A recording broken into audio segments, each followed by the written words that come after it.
went to Russia 3 times to look at buying a refurbished ICBM. I can tell you it was very weird going there in late 2001, 2002, going to the Russian rocket forces and saying, I'd like to buy 2 of your biggest rockets, but you can keep the nuke.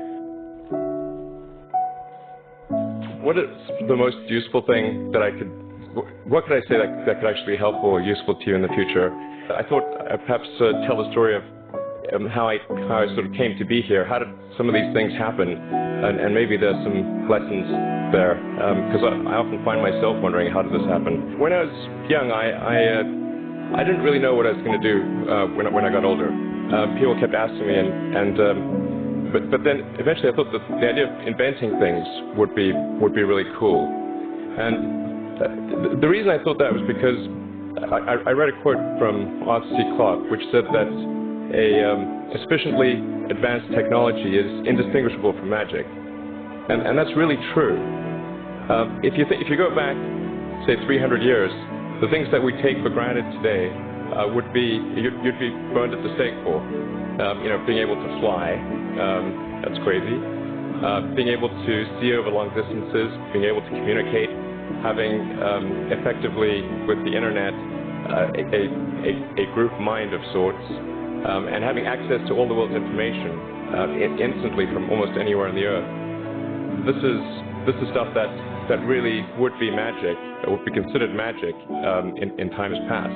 In fact, I think it actually goes beyond that, because there are many things that we take for granted today that weren't even imagined in times past. They weren't even in the realm of magic. So it actually goes beyond that. So I thought, well, if I can do some of those things, basically if I can advance technology, then that's like magic, and that would be really cool. If somebody is doing something that is useful to the rest of society, I think that's a good thing. Like, it doesn't have to change the world. Like, if you're doing something that has high value to people, and frankly, even if it's like just a little game, or some improvement in photo sharing or something, if it has a small amount of good for a large number of people, I think that's fine. Like, stuff doesn't need to be changed the world just to be good. Whatever this thing is that you're trying to create, what would be the utility delta compared to the current state of the art times how many people it would affect? So that's why I think having something that makes a big difference but affects a sort of small to moderate number of people is great, as is something that makes even a small difference but affects a vast number of people.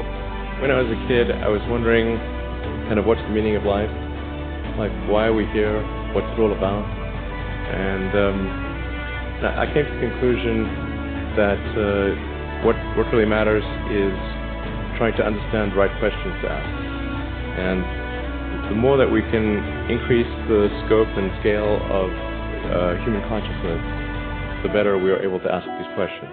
If you consider 2 futures, one where we are forever confined to Earth until eventually something terrible happens, or another future where we are out there on many planets, maybe even going beyond the solar system, I think that the second version is incredibly exciting and inspiring, and there need to be reasons to get up in the morning. Life can't just be about solving problems. Otherwise, what's the point? There's got to be things that people find inspiring and make life worth living. I studied physics and business because I figured in order to do a lot of these things, you need to know how the universe works, and you need to know how the economy works. And you also need to be able to bring a lot of people together to work with you to create something, because it's very difficult to do something as an individual if it's a significant technology. I originally came out to California to try to figure out how to improve the energy density of electric vehicles, basically to try to figure out if there was an advanced capacitor that could serve as an alternative to batteries. And that was in '95, and that's also when the internet started to happen.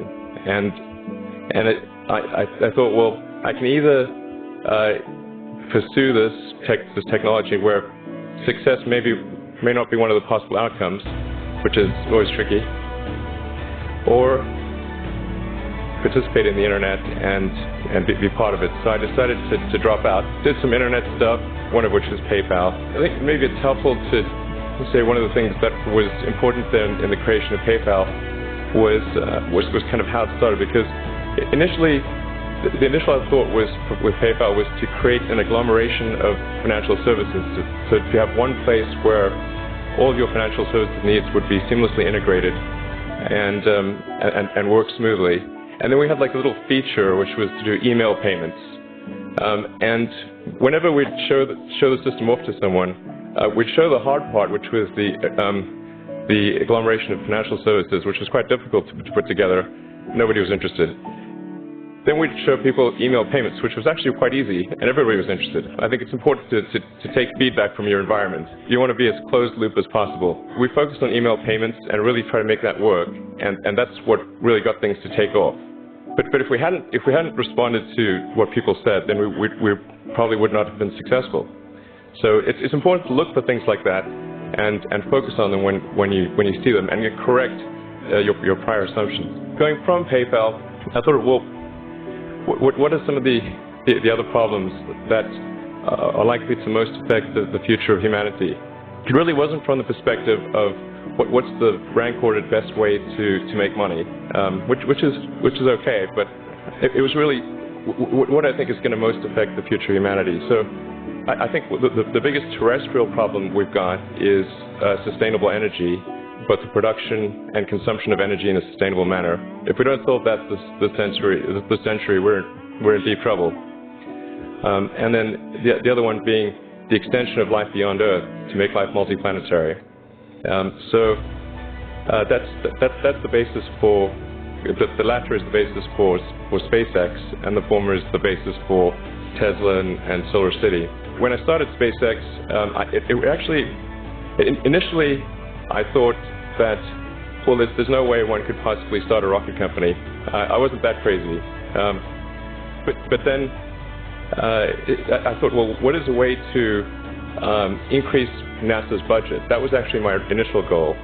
So I thought, well, if we can do a low-cost mission to Mars, something called Mars Oasis, which would land seeds with seeds and dehydrated nutrient gel, and you hydrate them upon landing, and then you'd have this great sort of money shot of green plants on a red background. And I thought, well, that would get people really excited, and therefore increase NASA's budget. So obviously the financial outcome from such a mission would probably be zero. I gave basically both SpaceX and Tesla from the beginning a probability of less than 10% of likely to succeed. We almost did die at SpaceX, actually. So I budgeted for 3 flights. I mean, technically, I did have a plan where I had the money from PayPal. I had like about $180 million from PayPal.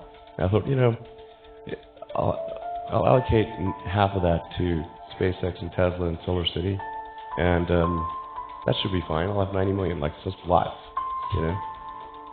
But then what happened is things cost more and took longer than I thought. So I had a choice of either put the rest of the money in or the companies are going to die.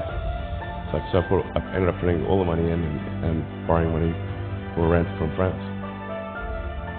I went to Russia 3 times to look at buying a refurbished ICBM. I can tell you it was very weird going there in late 2001, 2002, going to the Russian rocket forces and saying, I'd like to buy 2 of your biggest rockets, but you can keep the nuke.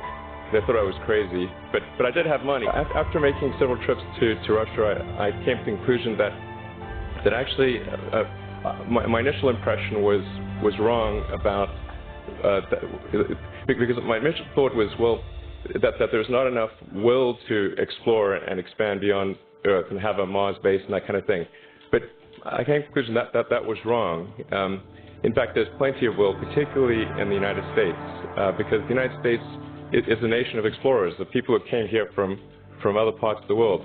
I think the United States is really a distillation of the spirit of human exploration.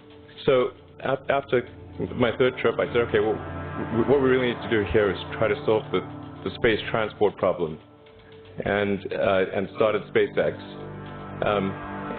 This was against the advice of pretty much everyone I talked to. One friend made me sit down and watch a bunch of videos of rockets blowing up. Let me tell you, he wasn't far wrong. It was tough going there in the beginning because I'd never built anything physical. I mean, I built like little model rockets as a kid and that kind of thing, but I never had a company that built anything physical. So I had to figure out how to do all these things and bring together the right team of people. We did all that and then failed 3 times. It was tough going. Because the thing about a rocket is that the passing grade is 100%. You don't get to actually test the rocket in the real environment that it's going to be in. So I think the best analogy for rocket engineering is like if you want to create a really complicated bit of software, you can't run the software as an integrated whole, and you can't run it on the computer it's intended to run on. But the first time you put it all together and run it on that computer, it must run with no bugs. The first launch, I was picking up bits of rocket near the launch site. It was a bit sad. We learned with each successive flight, and were able to, eventually with the 4th flight in 2008, reach orbit. And that was also with the last bit of money that we had. So we got the Falcon 1 to orbit, and then began to scale that up to the Falcon 9, which is about an order of magnitude more thrust. It's around 1 million pounds of thrust. And we managed to get that to orbit, and then developed Dragon spacecraft, which recently was able to dock and return to Earth from the space station. It's a huge relief. Still can't quite believe it actually happened. But there's a lot more that must happen beyond this in order for humanity to become a spacefaring civilization, ultimately a multi-planet species. And that's something I think it's vitally important, and I hope that some of you will participate in that, either at SpaceX or at other companies, because it's just really one of the most important things for the preservation and extension of consciousness. I mean, it's worth noting, as I'm sure people are aware, that the Earth has been around for 4 billion years, and civilization, at least in terms of having writing, has been around for 10,000 years, and that's being generous. So it's really it's somewhat of a tenuous existence that civilization and consciousness as we know it has been on Earth. And I think I'm actually fairly optimistic about the future of Earth. So I don't want to sort of people to have the wrong impression that I think we're all about to die. I think things will most likely be okay for a long time on Earth, but not for sure, but most likely.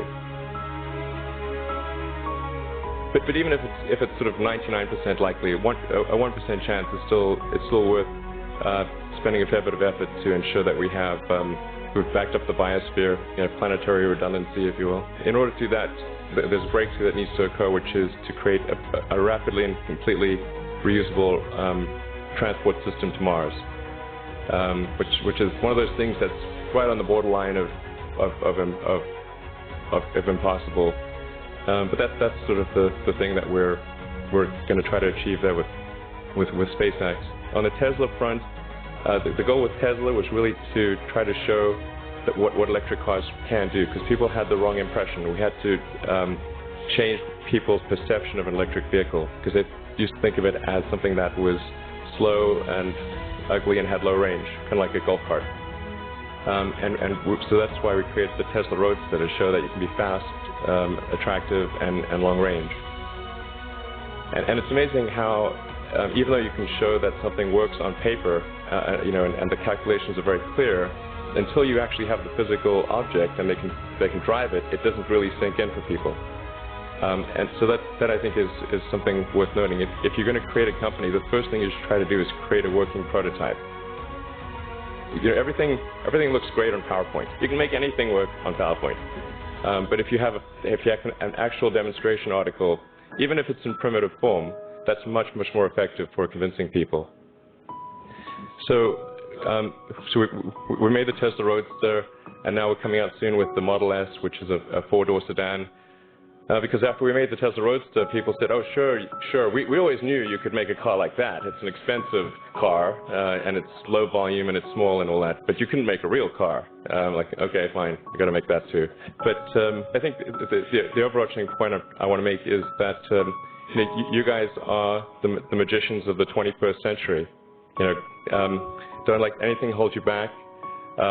Imagination is the limit, and go out there and create some magic.